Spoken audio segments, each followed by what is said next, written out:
सामाजिक परिवार के सभी सदस्यों को यथोचित अभिवादन। राम राम। एक प्रश्न अक्सर हम सबके मन में आता है और आना भी चाहिए।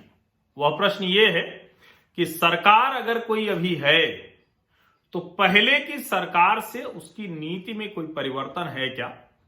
और आमतौर पर यह माना जाता है कि देश की रक्षा की नीति और विदेश नीति, इसमें कोई बहुत बड़ा परिवर्तन नहीं होता है। लेकिन यही वो परिवर्तन है जो किसी भी देश को दुनिया में मजबूती से खड़ा करता है, चाहे वो आंतरिक सुरक्षा हो या फिर बाहरी सुरक्षा हो, यानी जहां हमारी सीमाएं लगती हैं। और भारत की सीमाएं जिन देशों के साथ लगी हुई हैं, अब ये दुर्भाग्य है कि पाकिस्तान तो भारत से ही निकला हुआ है और बांग्लादेश उससे निकला हुआ है, लेकिन सबसे ज्यादा विवाद वही है। और उसके अलावा चीन, जिसके साथ भारत की सीमा नहीं थी, लेकिन तिब्बत पर चीन के कब्जे के बाद भारत की सीमा हो गई। अब यही प्रश्न है कि यह सामान्य सी बात क्या किसी सरकार ने कहा, क्या कोई सरकार कहती है? तो आज इसका जवाब आपको सुन लेना चाहिए। अगर आपके भी मन में यह प्रश्न आता था कि नरेंद्र मोदी सरकार की कश्मीर, पाकिस्तान, आतंकवाद, इसकी नीति तो फिर भी हम मान लेते हैं कि अलग है, लेकिन चीन से क्या? चीन के साथ तो पलक पावड़े बिछाए बैठे रहते थे।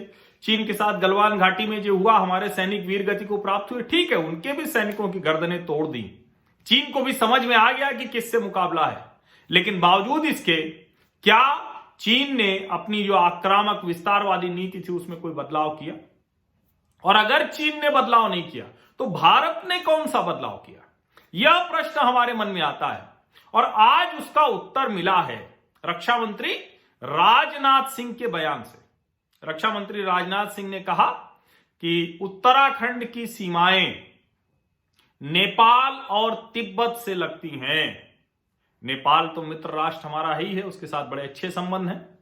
और तिब्बत में जहां कैलाश मानसरोवर के लिए लोगों को जाना पड़ता है, तो तिब्बत के लिए भी अब एक नया रास्ता कैलाश मानसरोवर का हमने खोजा है लिपू लेक के जरिए।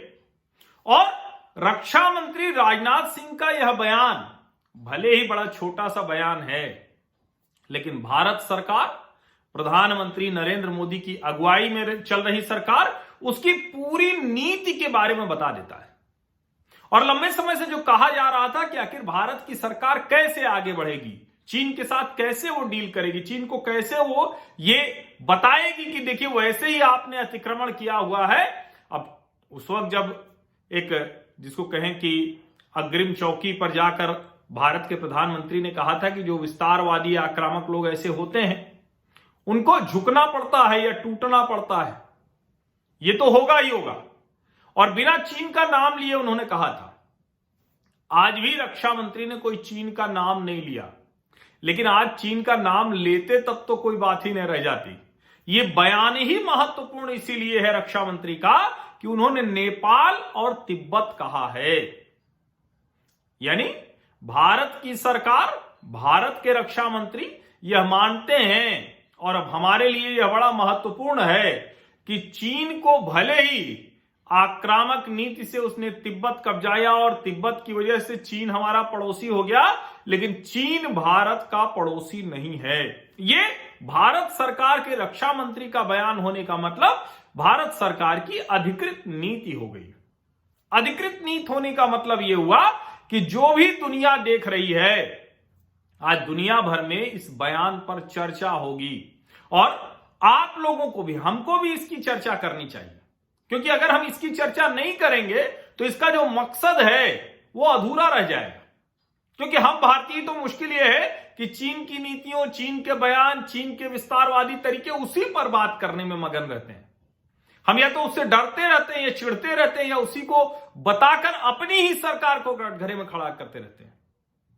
लेकिन अब अगर भारत के रक्षा मंत्री इतना, जिसको हम कहेंगे कि बहुत बोल्ड स्टेटमेंट है, ये बहुत महत्वपूर्ण बयान है, ये इतना महत्वपूर्ण बयान है कि इस पर हर हाल में हर भारतीय को कोई न कोई प्रतिक्रिया जरूर देनी चाहिए। जहां आप हैं उसकी चर्चा कीजिए कि भारत के रक्षा मंत्री ने कहा कि भारत के उत्तराखंड की सीमाएं नेपाल और तिब्बत से मिलती हैं। चीन से मिलती हैं, ऐसा नहीं कहा कि नेपाल और चीन से मिलती हैं, नेपाल और तिब्बत से मिलती हैं। और इसीलिए भारत सरकार की पूरी नीति अब इसी लिहाज से चलने वाली है, इसको आप समझिए। और जिसको हम कहते हैं ना कि विदेश नीति और रक्षा नीति, जो मैंने कहा कि वैसे तो देश की एक ही होती है, देश की विदेश नीति अच्छी होगी, रक्षा नीति सुरक्षा रखने की होगी। तो सीधा सीधा एक विदेश नीति मतलब सबसे अच्छे संबंध रखना, रक्षा नीति मतलब कोई हमारी तरफ आंख उठा के ना देखे। लेकिन वही फर्क आज दोनों में है। विदेश नीति और रक्षा नीति का फर्क इतना बड़ा हो गया है कि आज नरेंद्र मोदी किस तरह से पूरी दुनिया में कैसे भारत का जो हित है उसको कैसे वो आगे बढ़ा रहे हैं। और उनकी टीम के तौर पर जब हम विदेश नीति कहते हैं तो आज विदेश नीति और रक्षा नीति और उसके साथ साथ आर्थिक नीति, ये तीनों कोरिलेटेड हो गई, एक दूसरे से जुड़ी हुई हैं, होनी भी ऐसी चाहिए। ऐसा नहीं होगा ना कि चीन के साथ हमारे संबंध बड़े खराब रहे, वो हमारी जमीन पर कब्जे पर कब्जा करता चला जाए और हम अपने भूभाग की सुध न लेके वहां तो कुछ उगता नहीं है हम छोड़ देते हैं। ऐसे नहीं हो सकता ना। अगर हमारे भारत की भूमि है, हमारा भूभाग है, तो हमारे उस भूभाग पर अगर किसी ने कब्जा किया तो उसके साथ हर तरह के संबंध में हमें वही कठोरता दिखानी होगी। और उसकी शुरुआत एक जिसको कहते हैं ना कि पहला महत्वपूर्ण चरण कहां से रखा जाएगा, तो वो कई समय पर अक्सर भारत सरकार के फैसलों में दिखा है 2014 के बाद से। भले ही चीन के राष्ट्रपति को बुलाया, भले ही खुद गए, लेकिन वो भी वही कोशिश थी कि दुनिया को ये संदेश साफ है कि भारत आक्रामक नहीं है, आक्रमण करता नहीं है। भारत अपनी भूमि को लेकर चैतन्य है और उसकी कोशिश कर रहा है। ये बड़ा महत्वपूर्ण है, इसको समझने की जरूरत है।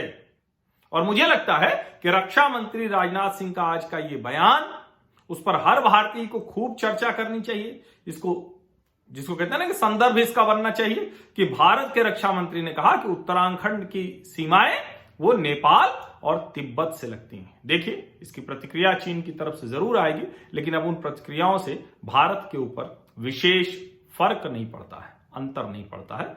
हम बहुत जिसको कहते हैं ना कि स्व जाग गया है, जिसको लोग कह रहे हैं कि हिंदुत्व तो क्यों इतना दिख रहा है, तो जाग गया है, हिंदुस्तान जाग गया है। बहुत बहुत धन्यवाद।